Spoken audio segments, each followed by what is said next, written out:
Should I install my eSIM before my trip? eSIMs are a fantastic way to stay connected without roaming charges.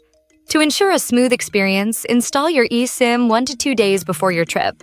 This requires a solid Wi-Fi or data connection, allowing you to troubleshoot any issues without the stress of travel. However, don't activate your eSIM data plan until you reach your destination. Activating it too early could waste valuable days of your data plan. Remember, you must be in your data package's country or region to connect to the network. Activating your eSIM doesn't need a Wi-Fi connection. Simply adjust your device settings to use AlloSIM for data. Turn off Wi-Fi to confirm your eSIM data is working properly. This ensures you're ready to go as soon as you arrive. Once activated, your data plan countdown begins, so wait until you're ready to use it.